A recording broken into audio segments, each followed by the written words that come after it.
Modernist to Contemporary Design in Barcelona, a detailed look into Walden 7, by Juan J. Martinez and Matt Moreno. The Walden 7 project started in 1970 with the creativity of Ricardo Bofill, Taller de Arquitectura, a multidisciplinary firm managed by Ana and Ricardo Bofill, a brother and sister duo, along with many other talents that complete the team. Ricardo Bofill founded this firm in 1963 through the family business with the intention of it being an innovative and progressive multidisciplinary team of engineers, sociologists, philosophers, and architects to create modern design with social and cultural thought in the process. To understand Walden 7, we must first study the architect, Ricardo Bofill. Walden 7 was originally dubbed Space City with the intention of it being constructed in Madrid, but according to Ricardo Bofill, it failed to convince the city officials at the time. Walden 7 was inspired by Walden 2, a novel by B.F. Skinner, which consisted of the construction of a grand social housing block that will mimic a vertical city, with homes, streets, stores, and other commercial entities.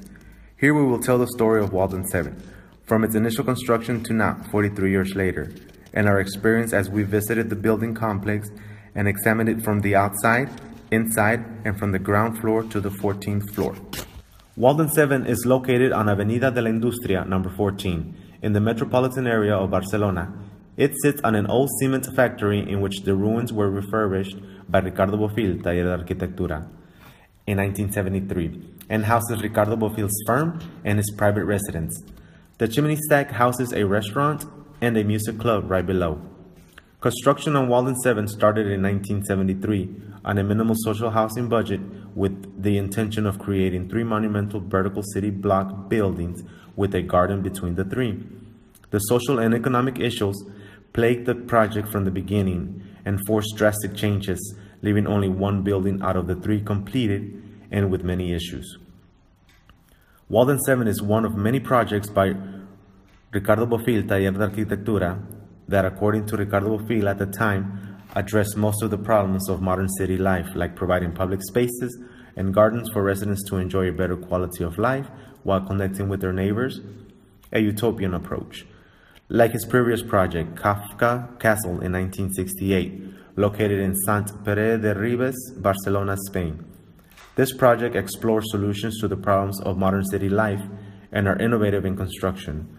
Ricardo Bofill uses a postmodern approach to Walden 7. His rejection to modernism is so visible in the building design and in interviews with him at the time.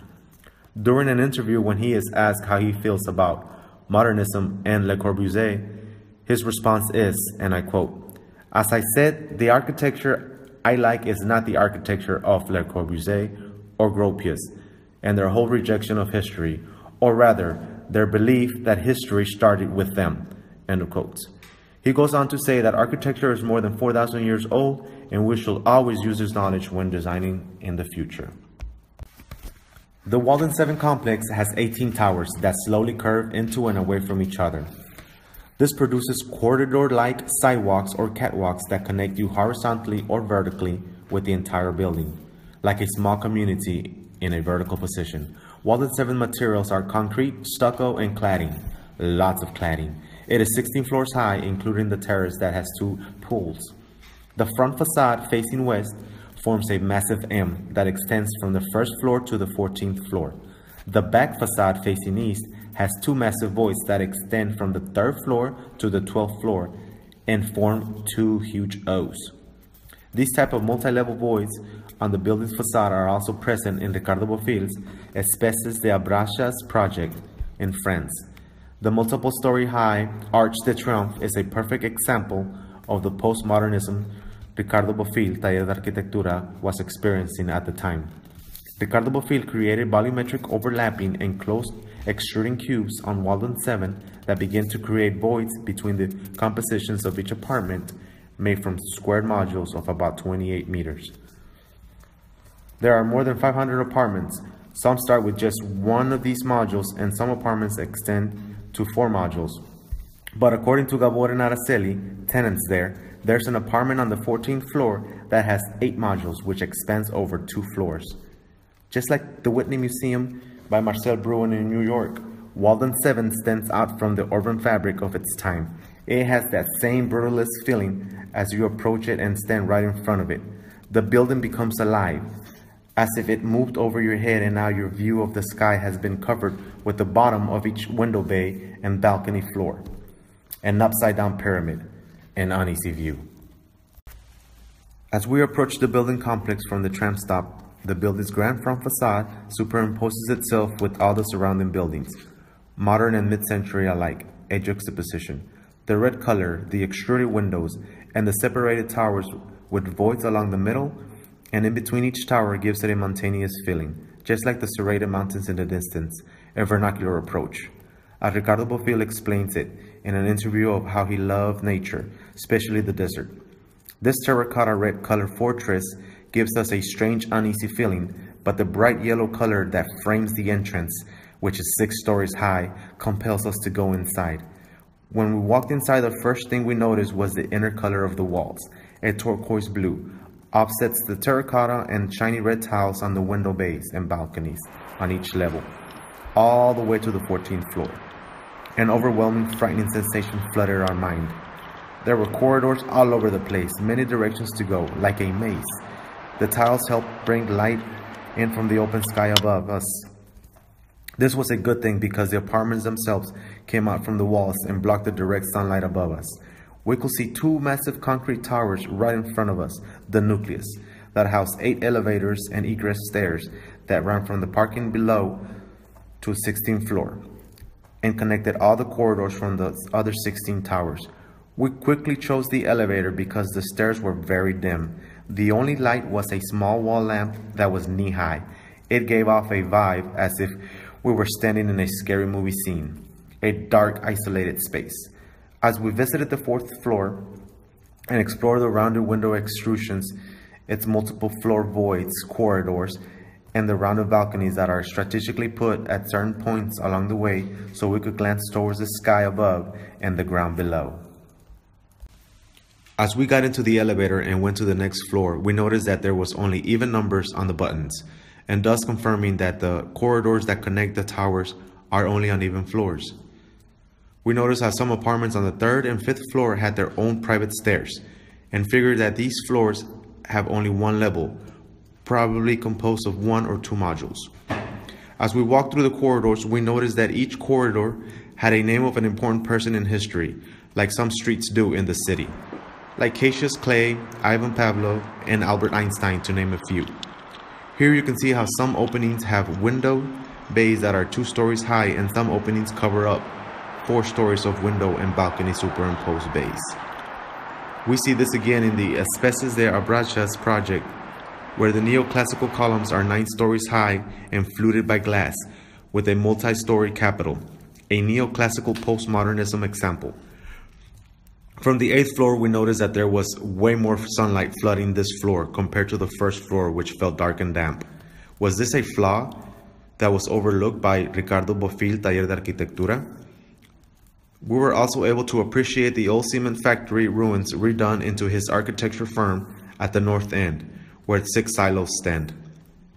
Once we arrived to the 14th level of Walden 7, we were able to appreciate the sunlight a lot better, especially in the alley corridors.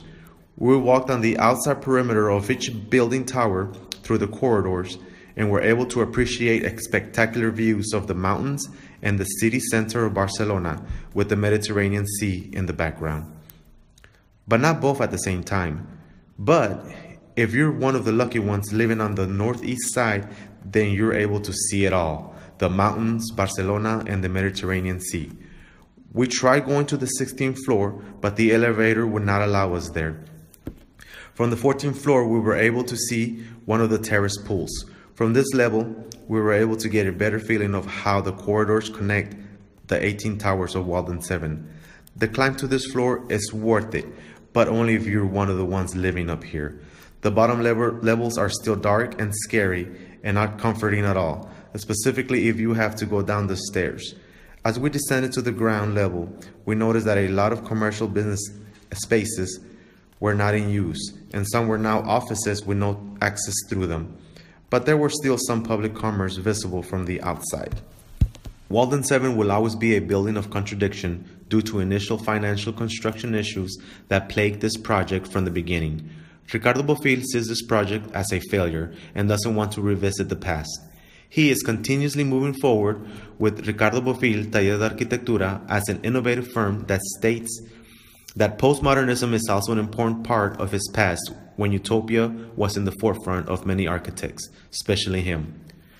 Emily King talks of her stay at Walden 7 early in 2016 and states that Walden 7 is a cohesive community with an active residents association who have devised amenities such as art classes for kids, nude sunbathing enclosures on the roof, and a book club among others.